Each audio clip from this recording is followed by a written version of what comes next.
I read a comment recently that said, okay, Nepo baby. 15 years ago, I would have been, how dare they say that? But now I'm like, okay, that's kind of flattering that you think that. No, never have I had just things given to me without hard work. In fact, that sounds terribly boring. I am ADHD and that sounds like death. I will acknowledge that I have privilege. My family really supports and cares about me. I have friends that I can rest my head upon. I have overworked myself to the point where I had to be an inpatient. Okay, so don't tell me about Nepo babies. You know what my goal is? My goal is to be a Nepo daddy. Okay, what the heck is a Nepo daddy? I made it up in my head. I don't know if it's a real word, but basically it's the idea that you are the one that brings home the bacon or the vegan bacon, and you get to be the one that is said connection to giving privilege. That is my goal, to be a Nepo daddy, not a Nepo baby. Okay. If it's your first time here, hi, I'm Xanthi, the feral academic, and welcome to the authentic academic movement where we are feral, honest, and anti bullshit. I bring this up because we're talking about the idea of an overnight success. We keep seeing this in the news where it's like, oh my God, an overnight success, pop star, actor, academic extraordinaire came out of the ether, out of nowhere. And you know what? It's never true. It literally is never true that there's an overnight success. I will get to it. It needs a lot of context. How do you be an overnight success? I'm in my 30s. And I know a lot of you watching are going to be like, oh my God, no, she is not 30. She looks like she's barely out of high school. And yes, I know this. I've experienced it all my life. I still experience it today where people are shooketh when they find out how old I am, how young I am. Even teenagers think that I'm one of them. I remember I was waiting around and at the roller rink, this teenager, like she was literally 19. What school do you go to? And I'm like, honey, I've been awake in life longer than you have been. No, I didn't say that, but I told her how old I was, and she was like, I felt like I betrayed her. Her reaction, she was like, damn, I was talking to someone who wasn't even my age. I revealed too much. So, looking young has pros and cons in the workplace. I'm a director, and on film projects, I constantly experience this infantilizing. I have been doing this for over a decade, and people will yell cut for me, assume I'm not a director, undermine me. Like, instead of talking to me like a colleague or an adult, they will go around me behind my back, go above me without giving me the respect of a conversation. And this happens all the time. And it's not even to do with accolades or experience, because I have done things that I am proud of in my career. I try to stay humble, even when people do know what I have done. Because I look like the age of their daughter, they just revert. Don't do that. Don't talk to me like that. Don't talk to me like you're an adult. I will not lie to you. It is so hard. One time I got an email, a random person I do not know, and they said, oh, hi, Xantha, you've probably heard about me. I just wanted to pick your brain about horror movies. You know, here's my schedule. Let me know when you're free. Excusez-moi? I was like flabbergasted. And you know, the sad thing is, this is so common. I will get so many emails, just no boundaries, just talking to me without any equality. I swear, when I win an Oscar or a BAFTA, I know I will still be getting emails like this. It is really tiresome. People that know me will trust other people's opinions because they think they have more authority just because of the way they look. I have a lot of drive. I'm not bragging. I am very ambitious. So much that my supervisor says, calm down. If I had this ambition that I do and I were a white man with a beard, and probably my career would be elevated if I was balding as well, I would be freaking unstoppable. You know what? It's whatever. It makes me feel like I'm in between worlds, moving undercover. That's why I always felt like it would be a perfect job for me to work for To Catch a Predator, because I'd be like, caught you. They like, you didn't know it was me. I am old as I'm not old. So I am leading into like this in a career sense. There have been a few emails that I would get where people would ask for opportunities, whether that's like, oh, I want directing advice from you, or I'd like to be featured on your podcast. And you know what? All of these people have been white men. I am not even kidding. Maybe 2 women who have actually reached out to me like that, like just doing a cold email. It's always men. Let's just say, please be ambitious. That you need to be ambitious. You need to root for yourself, be your own cheerleader. Even if you see a job listing and it's like you don't qualify for it, just apply anyway.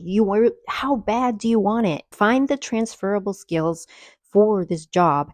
Just create an opportunity, because sometimes it's not even just that you qualify. Sometimes somebody will read it and be like, hey, okay, maybe not for this, but I'm going to keep this person in mind for something else. There's been so many times that has happened to me just because I tried. I have witnessed the gender thing where, okay, so I'm going to use my dad as an example. He was applying for jobs and he was like, I applied for this job even though I don't qualify. And I was like, okay, but why do that then? And he was like, why not? The worst they could do is reject me. And I was like, obviously. So you need to be having this attitude of just believing in yourself and having that ambition of the white men that appear in my inbox. The big question that you are wondering about is, how do you become an overnight success? By working 10 times as hard as everyone else without collapsing. I swear on whatever deity you worship.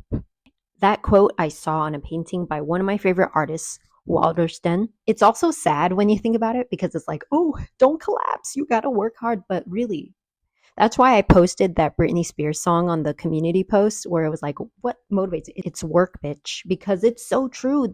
Britney knows.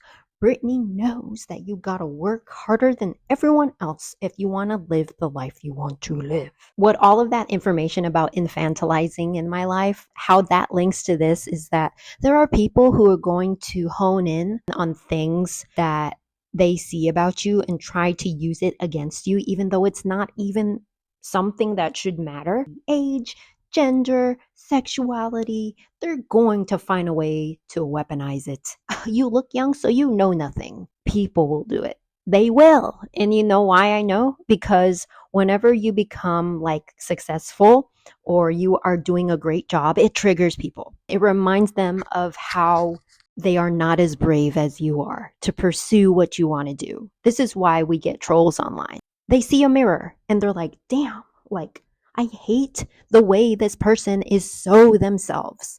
I hate the way that this person is so brave. Of course, they're not self-aware enough to know because they don't want to look at it. They don't want to do the therapy. Classic story of people who lie to themselves. I don't need therapy because I already know what I feel. Or I am going to therapy, but I'm not going to listen. It's like, well, goodbye and good luck. Another really important thing that I learned from one of my mentors in film school. She is the busiest person I have ever met in my life. She has 2 kids, a husband. She directs. She teaches at a university. She has a podcast. She runs trivia. She goes to Disneyland to have fun with her kids. She writes comics. She writes screenplays. She produces. She probably has more stuff that I don't even know about. She is stable in her life and she is thriving. It's not motivation that you need. It's discipline. So in my mind, that means that success and working hard isn't done when I'll do it when I feel like it. Write that script when I feel like it. I'll apply for that university when I feel like it. No, the good things come when you do it even though you don't feel like it. And you see this on like every successful pop star documentary. They'll be like crying about something traumatic in their life one moment, and then they'll go on stage like nothing happened. Now, I'm not saying that you should not. Why am I holding? Why did I do that? Now, I'm not saying that you shouldn't take care of yourself. There are periods of rest that you definitely need. But a lot of the time when you feel like, oh, not motivated, that's just your mind being scared. And that's something I deal with all the time. Are you not in the mood to apply for a postdoc? Are you scared to pursue a postdoc? Are you not in the mood to look into PhD programs across the world? Or are you just scared? I think you know the answer to that. In terms of what is the secret to being an overnight success, honey, it's years and years of hard work. That is how you become an overnight success, because look up anyone. On the top of my head, I'm thinking about Addison Rae, or where people are like, where'd she come from? You know, where'd she do this? She's been doing music for a really long time. Well, Chappell Roan is a great example. You've been doing music for so long. They're like an overnight success. Yes, it takes decades of work to become an overnight success. So that's what I would communicate to whatever part of your life. What is holding you back? Apply for that PhD. Make it work. Like Brittany said, work, bitch. You know what the real truth is? I didn't even want to make this video because I wasn't in the mood. I literally was not in the mood. I worked so hard this morning, did co-working, working on my thesis. And I was like, bro, I was done. But not only because of that, but because I was like crying for a little bit. I had a little cry session. This is why my makeup is messed up. You see how it's because I was like, and I was wiping it with the tissue. And look at me, I'm still showing up here. And I promise I'm fine. In fact, like the crying helped me get to this place to turn on the camera and plug in this mic. I was like crying because I was dealing with grief in a non-linear way, and it just came out of nowhere. That gave me the ability to have catharsis and release it. And if I had just bottled up my feelings, then I wouldn't have made this video. I probably would just be feeling like I was in a fog for the rest of the night. I was like, let's go. I'm going to force myself to make a vlog about this subject. This made me think about overnight success and crying and how people don't see the crying part. All of the days of crying, of struggle, of frustration that leads to being an overnight success. I recommend everyone cry. It's something that I'm trying to be better at. Anyway, please let me know what you think. If you have any thoughts on the subject, please share. If you're struggling with anything, let's just talk it out below. Please subscribe if you like my bangs. Because I cut my bangs. But do you think this is passable? I was actually quite proud, you know? So if you like my bangs, please subscribe. But mostly it's because if you liked this video and if it resonated with you, then please really subscribe. Hit like. I hope you keep in touch. Good luck with whatever you're working on, the legacy you are building, whether that be in academia or beyond. I hope you have a beautiful morning, afternoon, or evening. I am sending you love, hugs, and legal drugs. I will see you soon. Love you.